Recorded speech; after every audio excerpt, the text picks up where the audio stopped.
Ace is the place with the helpful hardware, folks. Ace is the only national retailer that carries Benjamin Moore paint, which means the paint you trust and a huge selection of colors are right in your neighborhood. And this Saturday only, you can pick up a free sample of Benjamin Moore at your local Ace.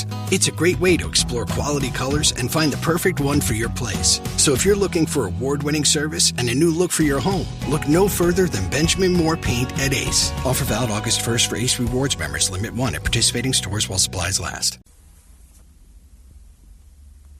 लीजिए सुनिए प्रेमचंद की लिखी कहानी नैराश।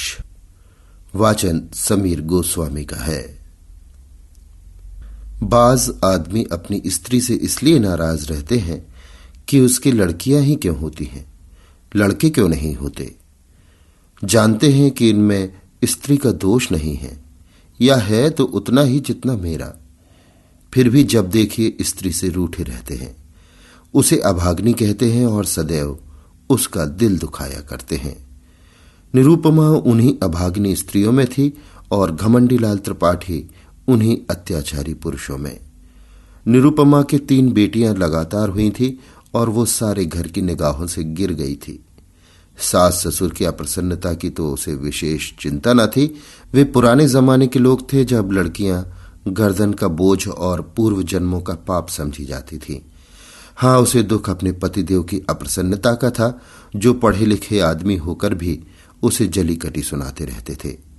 प्यार करना तो दूर रहा, निरुपमा से सीधे मुंह बात न करते। कई कई दिनों तक घर ही में न आते और आते भी तो कुछ इस तरह खिंचे तने हुए रहते कि निरुपमा थर थर कांपती रहती थी, कहीं गरज न उठे। घर में धन का अभाव न था, पर निरुपमा को कभी ये साहस न होता था कि किसी सामान्य वस्तु की इच्छा भी प्रकट कर सके। वो समझती थी, मैं यथार्थ में अभागिन हूं, नहीं तो क्या भगवान मेरी कोख में लड़कियां ही रचते।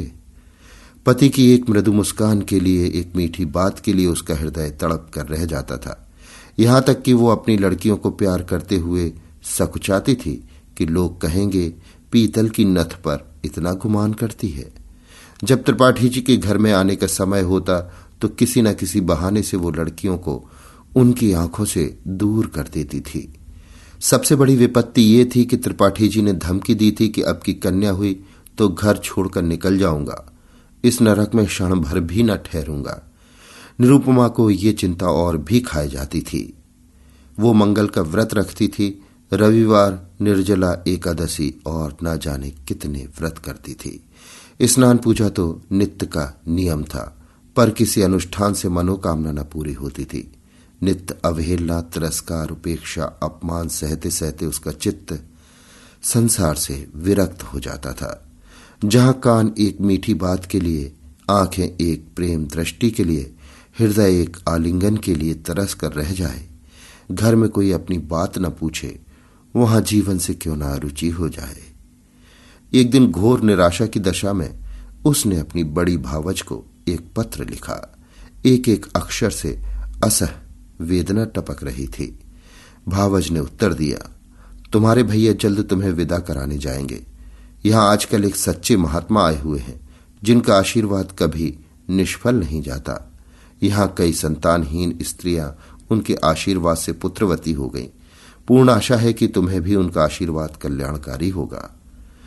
निरुपमा ने यह पत्र पति को दिखाया। त्रिपाठी जी उदासीन भाव से बोले, सृष्टि रचना महात्माओं के हाथ का काम नहीं, ईश्वर का काम है। निरुपमा, हां, लेकिन महात्माओं में भी तो कुछ सिद्धि होती है। घमंडीलाल, हां होती है, पर ऐसे महात्माओं के दर्शन दुर्लभ है।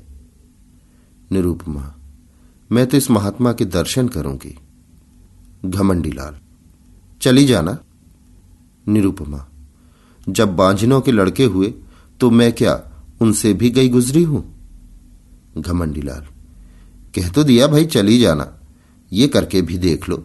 मुझे तो ऐसा मालूम होता है पुत्र का मुख देखना हमारे भाग्य में ही नहीं है।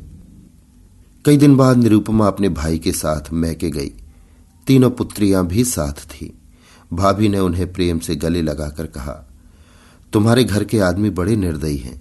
ऐसी गुलाब के फूलों की सी लड़कियां पाकर भी तकदीर को रोते हैं। ये तुम्हें भारी हो तो मुझे दे दो। जब ननद और भावज भोजन करके लेटी तो निरुपमा ने पूछा, वो महात्मा कहाँ रहते हैं? भावज, ऐसी जल्दी क्या है, बता दूंगी। निरुपमा, है नगीच ही ना? भावज, बहुत नगीच, जब कहोगी उन्हें बुला दूंगी। निरुपमा, तो तुम लोगों पर प्रसन्न हैं क्या? भावज, दोनों वक्त का यहीं भोजन करते हैं, यहीं रहते हैं। निरुपमा, जब घर ही में वैद्य तो मरिए क्यों, आज मुझे उनके दर्शन करा देना। भावज, भेंट क्या दोगी? निरुपमा, मैं किस लायक हूं? भावज, अपनी सबसे छोटी लड़की दे देना। निरुपमा, चलो गाली देती हो। भावज, अच्छा ये ना सही, एक बार उन्हें प्रेमालिंगन करने देना। निरुपमा, भाभी मुझसे ऐसी हंसी करोगी तो मैं चली जाऊंगी। भावज, वो महात्मा बड़े रसिया हैं। निरुपमा, तो चूल्हे में जाए, कोई दुष्ट होगा। भावज, उनका आशीर्वाद तो इसी शर्त पर मिलेगा, वो और कोई भेंट स्वीकार ही नहीं करते। निरुपमा, तुम तो यों बातें कर रही हो मानो उनकी प्रतिनिधि हो। भावज, हां, ये सब विषय मेरे ही द्वारा तय किया करते हैं। मैं भेंट लेती हूं, मैं ही आशीर्वाद देती हूं, मैं ही उनके हितार्थ भोजन कर लेती हूं। निरुपमा, तो ये कहो कि तुमने मुझे बुलाने के लिए यह हीला निकाला है। भावज, नहीं, उनके साथ ही तुम्हें कुछ ऐसी गुर बता दूंगी जिससे तुम अपने घर आराम से रहो। इसके बाद दोनों सखियों में कानाफूसी होने लगी। जब भावज चुप हुई तो निरुपमा बोली, और जो कहीं फिर कन्या हुई तो? भावज, तो क्या, कुछ दिन तो शांति और सुख से जीवन कटेगा, ये दिन तो कोई लौटा ना लेगा। पुत्र हुआ तो कहना ही क्या, पुत्री हुई तो फिर कोई नई युक्ति निकाली जाएगी। तुम्हारे घर के जैसे अक्ल के दुश्मनों के साथ ऐसी ही चाले चलने में गुजारा है। निरुपमा, मुझे तो संकोच मालूम होता है। भावज, त्रिपाठी जी को 2-4 दिन में पत्र लिख देना कि महात्मा जी के दर्शन हुए और उन्होंने मुझे वरदान दिया है। ईश्वर ने चाहा तो उसी दिन से तुम्हारी मान प्रतिष्ठा होने लगेगी। घमंडी दौड़े हुए आएंगे और तुम्हारे ऊपर प्राण निछावर करेंगे। कम से कम साल भर तो चैन की वंशी बजाना, इसके बाद देखी जाएगी। निरुपमा, पति से कपट करूं तो पाप न लगेगा? भावज, ऐसे स्वार्थियों से कपट करना पुण्य है। 3-4 महीने के बाद निरुपमा अपने घर आई। घमंडीलाल उसे विदा कराने गए थे। सरहज ने महात्मा जी का रंग और भी चोखा कर दिया। बोली, ऐसा तो किसी को देखा नहीं कि इन महात्मा जी ने वरदान दिया हो और वो पूरा ना हो गया हो। हां, जिसका भाग्य फूट जाए उसे कोई क्या कर सकता है। घमंडीलाल प्रत्यक्ष तो वरदान और आशीर्वाद की उपेक्षा ही करते रहे। इन बातों पर विश्वास करना आजकल संकोचजनक मालूम होता है, पर उनके दिल पर असर जरूर हुआ। निरुपमा की खातिरदारियां होनी शुरू हुई।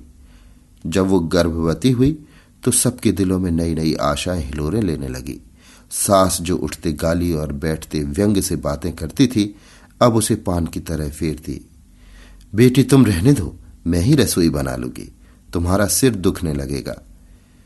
कभी निरुपमा कलसे का पानी या कोई चारपाई उठाने लगती तो सास दौड़ती, बहू रहने दो, मैं आती हूं, तुम कोई भारी चीज मत उठाया करो। लड़कियों की बात और होती है, उन पर किसी बात का असर नहीं होता। लड़के तो गर्भ में ही मान करने लगते हैं। अब निरुपमा के लिए दूध का उठौना किया गया, जिससे बालक पुष्ट और गोरा हो। घमंडीलाल वस्त्राभूषणों पर उतारू हो गए। हर महीने एक न एक नई चीज लाते। निरुपमा का जीवन इतना सुखमय कभी न था, उस समय भी नहीं जब नवेली वधू थी। महीने गुजरने लगे। निरुपमा को अनुभूत लक्षणों से विदित होने लगा कि ये कन्या ही है, पर वो इस भेद को गुप्त रखती थी। सोचती सावन की धूप है, इसका क्या भरोसा, जितनी चीज धूप में सुखानी हो सुखा लो, फिर तो घटा छाएगी ही। बात बात पर बिगड़ती। वो कभी इतनी मानशील न थी, पर घर में कोई चूं तक न करता कि कहीं बहू का दिल न दुखे, नहीं बालक को कष्ट होगा। कभी कभी निरुपमा केवल घर वालों को जलाने के लिए अनुष्ठान करती, उसे उन्हें जलाने में मजा आता था। वो सोचती, तुम स्वार्थियों को जितना जलाऊं उतना अच्छा। तुम मेरा आदर इसलिए करते हो ना कि मैं बच्चा जनूंगी जो तुम्हारे कुल का नाम चलाएगा। मैं कुछ नहीं हूं, बालक ही सब कुछ है। मेरा अपना कोई महत्व नहीं, जो कुछ है वो बालक के नाते। ये मेरे पति हैं, पहले इन्हें मुझसे कितना प्रेम था, तब इतने संसार लोलुप न हुए थे। अब इनका प्रेम केवल स्वार्थ का स्वांग है। मैं भी पशु हूं जिसे दूध के लिए चारा पानी दिया जाता है। खैर, यही सही। इस वक्त तो तुम मेरे काबू में आए हो, जितने गहने बन सके बनवा लूं, इन्हें तो छीन न लोगे। इस तरह 10 महीने पूरे हो गए। निरुपमा की दोनों ननदें ससुराल से बुलाई गई। बच्चे के लिए पहले ही से सोने के गहने बनवा लिए गए। दूध के लिए एक सुंदर दुधार गाय मोल ले ली गई। घमंडी लाल उसे हवा खिलाने को एक छोटी सी सेज गाड़ी लाए। जिस दिन निरुपमा को प्रसव वेदना होने लगी, द्वार पर पंडित जी मुहूर्त देखने के लिए बुलाए गए। एक मीर शिकार बंदूक छोड़ने को बुलाया गया। गाय ने मंगल गान गाने के लिए बटोर ली गई। घर में तिल तिल पर खबर मंगाई जाती थी। क्या हुआ? लेडी डॉक्टर भी बुलाई गई। बाजे वाले हुक्म के इंतजार में बैठे थे। पामर भी अपनी सारंगी लिए जच्चा मान कर नंदलाल सो की तान सुनाने को तैयार बैठा था। सारी तैयारियां, सारी आशाएं, सारा उत्साह, सारा समारोह एक ही शब्द पर अवलंबित था। ज्यों-ज्यों देर होती थी, लोगों में उत्सुकता बढ़ती जाती थी। घमंडी लाल अपने मनोभावों को छिपाने के लिए एक समाचार पत्र देख रहे थे, मानो उन्हें लड़का या लड़की दोनों ही बराबर हैं। मगर उनके बूढ़े पिताजी इतने सावधान न थे। उनकी बाछें खिली जाती थीं, हंस हंसकर सबसे बात कर रहे थे और पैसों की एक थैली को बार बार उछालते थे। मीर शिकार ने कहा, मालिक से अब की पगड़ी दुपट्टा लूंगा।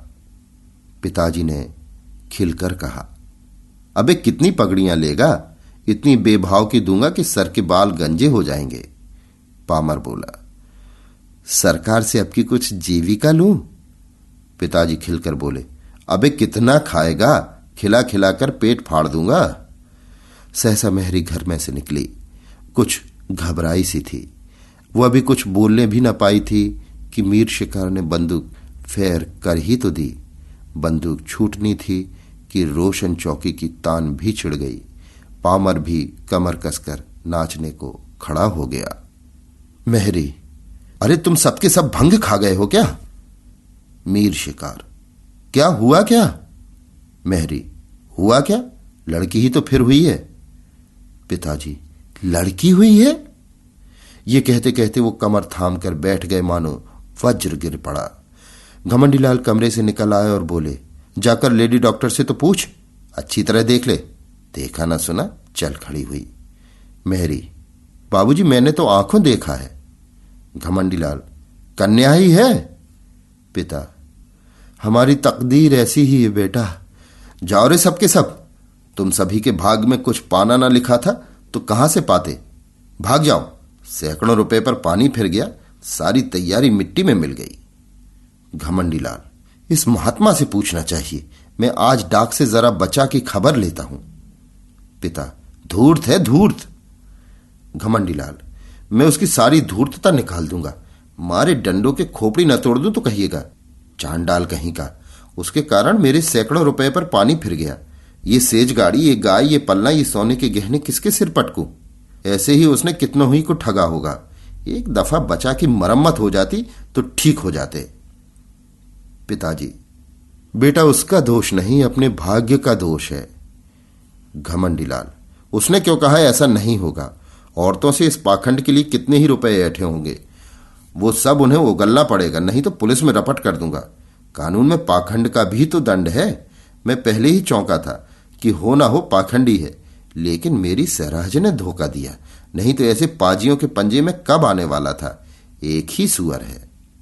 पिताजी, बेटा सब्र करो, ईश्वर को जो कुछ मंजूर था वो हुआ। लड़का लड़की दोनों ही ईश्वर की देन है। जहां 3 है वहां एक और सही। पिता और पुत्र में तो ये बातें होती रहीं। पामर, मीर शिकार आदि ने अपने अपने डंडे संभाले और अपनी राह चले। घर में मातम सा छा गया। लेडी डॉक्टर भी विदा कर दी गई। सौर में जच्चा और दाई के सिवा कोई न रहा। वृद्धा माता तो इतनी हताश हुई कि उसी वक्त अटवास खटवास लेकर पड़ रही। जब बच्चे की बरही हो गई तो घमंडीलाल स्त्री के पास गए और सरोष भाव से बोले, फिर लड़की हो गई? निरुपमा, क्या करूं, मेरा क्या बस। घमंडीलाल, उस पापी धूर्त ने बड़ा चकमा दिया। निरुपमा, अब क्या कहूं, मेरे भाग्य ही में न होगा, नहीं तो वहां कितनी ही औरतें बाबा जी को रात दिन घेरे रहती थीं। वो किसी से कुछ लेते तो कहती कि धूर्त हैं, कसम ले लो जो मैंने एक कौड़ी भी उन्हें दी हो। घमंडीलाल, उसने लिया या ना लिया, यहां तो दिवाला निकल गया।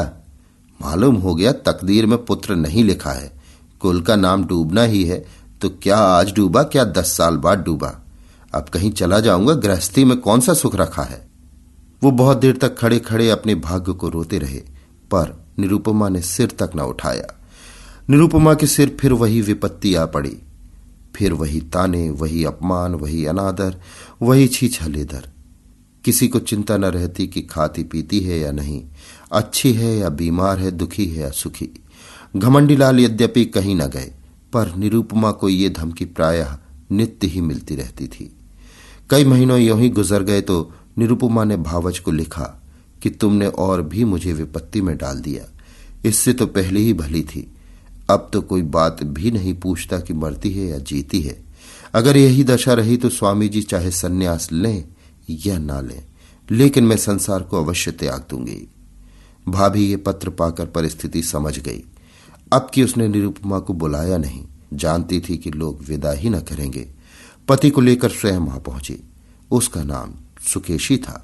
बड़ी मिलनसार, चतुर, विनोदशील स्त्री थी। आते ही आते निरुपमा की गोद में कन्या देखी तो बोली, अरे ये क्या?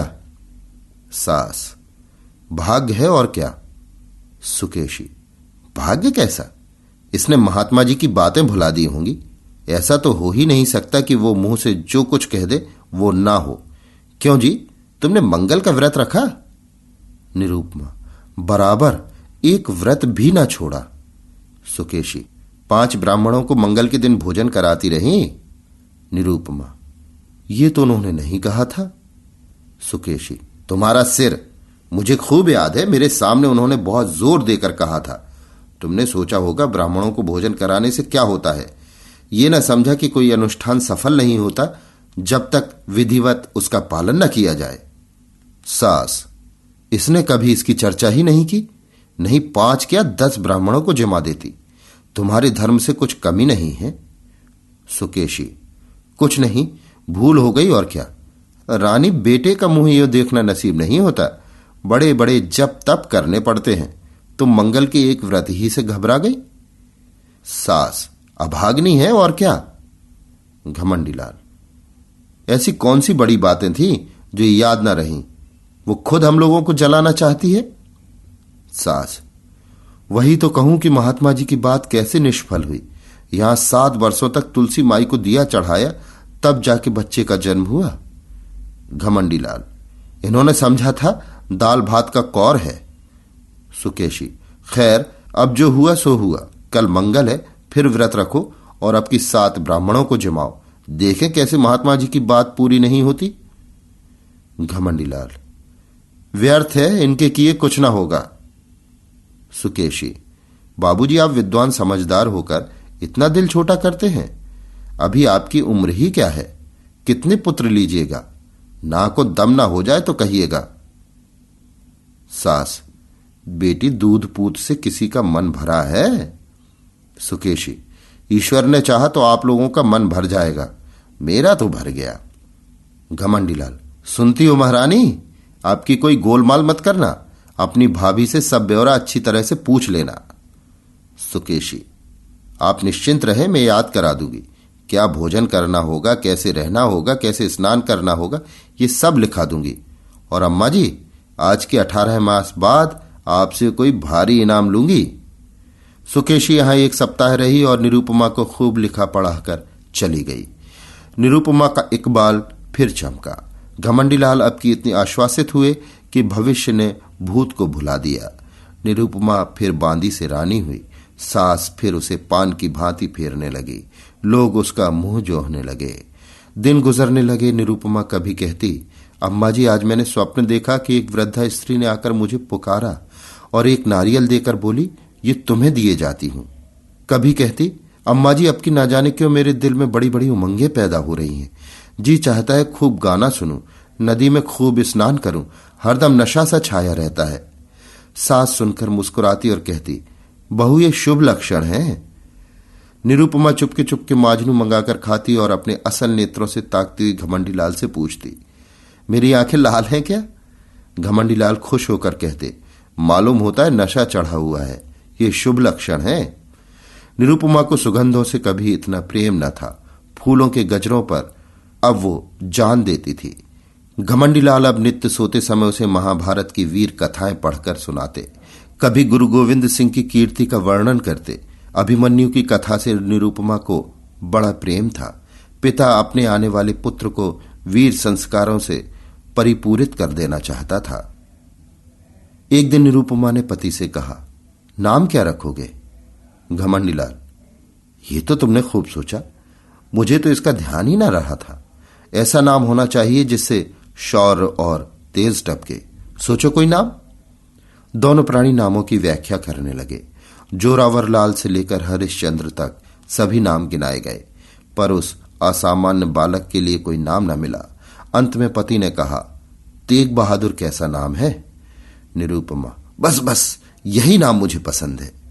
घमंडी लाल, नाम तो बढ़िया है, तेग बहादुर की कीर्ति सुन ही चुकी हो, नाम का आदमी पर बड़ा असर होता है।